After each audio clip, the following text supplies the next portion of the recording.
Can you do it?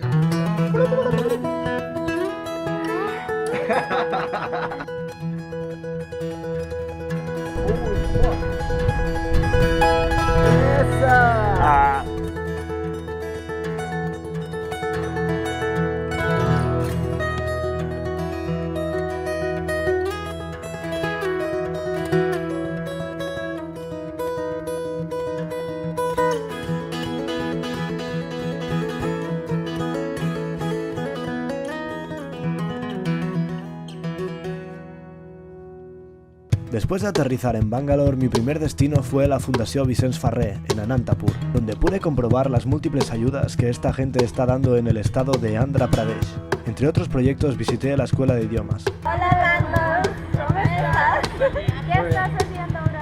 Pues un vídeo. Después fui a tomarme un coco con alguno de los voluntarios que trabajaban allí. A Carlos a l'Índia, meditant els seus propers 2 mesos, que són uns quants.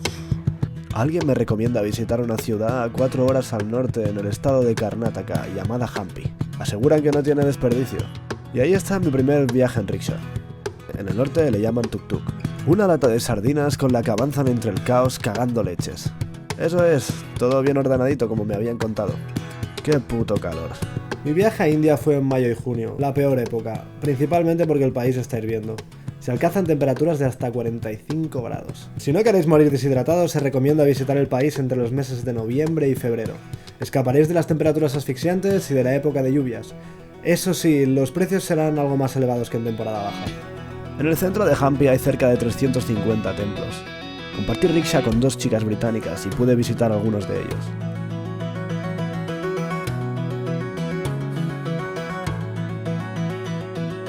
Día 8, vamos con mi nueva amiga Lía a ver el baño matutino del elefante en el río y conocemos a un chico de Rajastán que nos cuenta infinidad de cosas sobre el hinduismo. Se trata de una religión politeísta originaria de la India que carece de un sistema estructurado, pero en la que es muy importante seguir los textos sagrados, los Vedas, y determinadas normas de conducta como respetar el sistema social de castas o seguir un ritual de matrimonio. Se caracteriza por creer en la reencarnación y en la existencia de un ser supremo llamado Brahma, en que el alma del hombre aspira a diluirse cuando se libere del cuerpo y consiga abandonar su karma. Nuestro amigo parecía haberse empapado desde bien pequeño y hablaba de su religión con profundo respeto y pasión.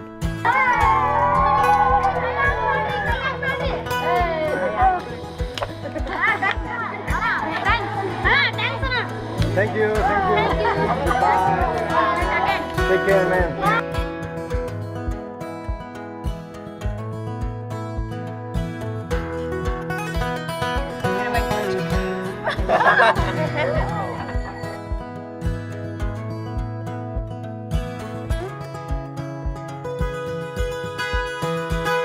Aquel viaje en el Sleeper Bus me inspiró.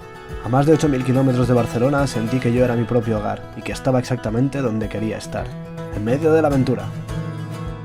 Y llegué a Tiruvannamalai en el estado de Tamil Nadu, para asistir a un curso de meditación de 10 días. Parecía mentira que en medio de aquel caos fuera a encontrar ningún tipo de paz. No había ni rastro de turistas y nadie hablaba ni un poquito de inglés. ¡De puta madre! Hacía un calor de 1000 demonios, pero mirad qué colores. En India a los templos se les llama ashrams. Pasé por el de Sri Ramanatharamam. Coño, esperad que leo esto. Sri Ramanatharamam, sí. Allí descubrí que daban comida y alojamiento gratis a quien lo necesitara.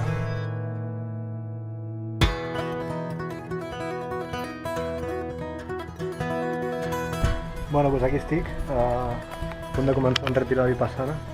10 dies meditant, sense parlar amb ningú, amb unes regles molt estrictes, i aquest és el lloc.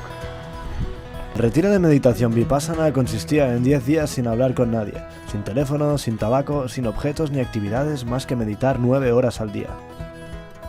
El que passa que, bueno, els llits no hi ha mànateles, és com un ferro i una manta rara. Res, és com per veure el rotllo de quina cara faig ara i quina faré després, si sobrevisc. Los 3 primeros días debía centrarme en la zona entre mi nariz y mis labios y observar la respiración. Los 7 siguientes debería seguir observando las sensaciones de mi cuerpo de arriba abajo, tratando de calmar mi mente hasta dejarla en blanco. Al principio fue duro, pero poco a poco pude irme superando y encontrar una paz y un silencio internos que nunca había sentido. Muchos recuerdos remotos volvieron a mi mente. Tuve sueños superlúcidos y el aburrimiento y la ansiedad desaparecieron por completo. Los últimos días, al abrir mis ojos, mi percepción del mundo exterior había cambiado por completo. Mi vista y mi oído se habían agudizado dramáticamente.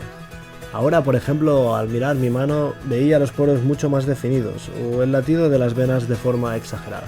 En los descansos empecé a caminar descalzo por los caminos de tierra, muy lento, como un puto loco, observando las plantas y las flores que crecían alrededor, fascinado por detalles que antes me hubieran pasado por alto. Mi intuición también se agudizó muchísimo, y profundas comprensiones llegaron a mí de la nada. Me sentí poderoso y en paz. Totalmente recomendado. Después del retiro me fui a Bangalore con Caroline a visitar a su amigo Narayan, un joven prodigio que diseñaba satélites para el programa espacial indio. Narayan me acogió en casa de sus padres donde tuvimos grandes conversaciones. También nos enseñó la ciudad y nos llevó a un sitio de pizza ilimitada. Por las noches quedábamos con sus amigos para jugar a badminton.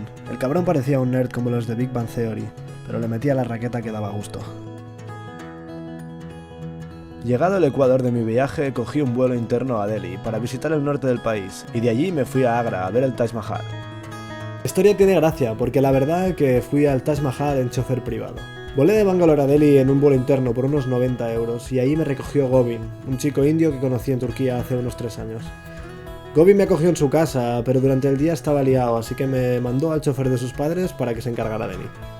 El chofer era Monu, un chaval indio que no hablaba ni gota de inglés. Así pues, aquel 27 de mayo de 2016, Monu y yo vimos por primera vez delante de nuestros ojos el símbolo de amor más puro y absoluto por encima de todas las razas, religiones o culturas, el Taj Mahal. Ese mausoleo ha sido descrito como una lágrima en la mejilla de la eternidad, y realmente estaba todo guapo.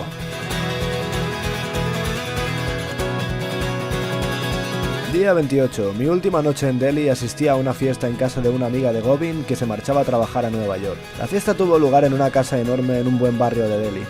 Pasar aquella noche todos juntos me hizo sentir que mi viaje a la India estaba siendo la gran aventura que siempre había soñado.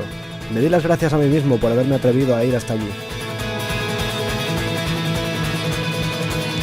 En el siguiente vídeo podréis ver la segunda parte de mi viaje por el norte de la India, repleto de lugares exóticos y personajes inolvidables.